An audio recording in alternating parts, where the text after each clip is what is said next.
In today's video, I'm going to teach you how to use the consensus meter to find answers. If you're trying to quickly understand what the scientific literature says about a yes or no question, the consensus meter gives you a clear, evidence-based snapshot.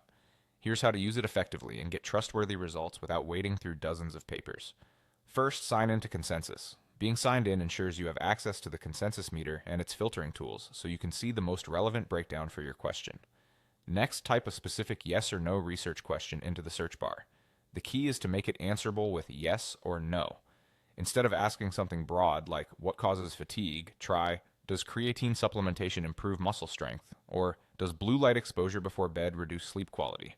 You can tighten your question by naming the population or context, such as in adults, in athletes, or during pregnancy, but keep it concise and direct so the system can reliably map studies to either side of the answer. After you run the search, look for the percentage breakdown in the consensus meter. This shows the share of relevant studies that support yes and the share that support no, based on how the underlying articles report their findings. Think of it as a quick pulse check of the literature's direction, not a replacement for detailed reading. Higher percentages suggest stronger agreement in the papers included, while a more even split signals mixed evidence. It's important to know that the consensus meter appears only when there are at least 5 relevant papers. If you don't see it, your query may be too narrow or too new. Try removing overly specific terms, broadening the population, or using a more general phrasing of the same yes or no question. Even small tweaks, like swapping synonyms or dropping a rare technical term, can surface enough studies to trigger the meter. You can also filter by study type to refine what the meter considers. For instance, you might focus on more rigorous designs or broader syntheses, depending on what you trust most for that topic.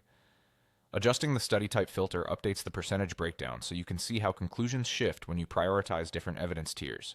As you interpret the meter, remember it reflects the balance of findings among the included studies. Use it to orient yourself, compare directions across study types, and decide where to dig deeper if needed. That's it. Sign in, ask a clear yes or no question, read the percentage breakdown, and refine with study type filters when helpful.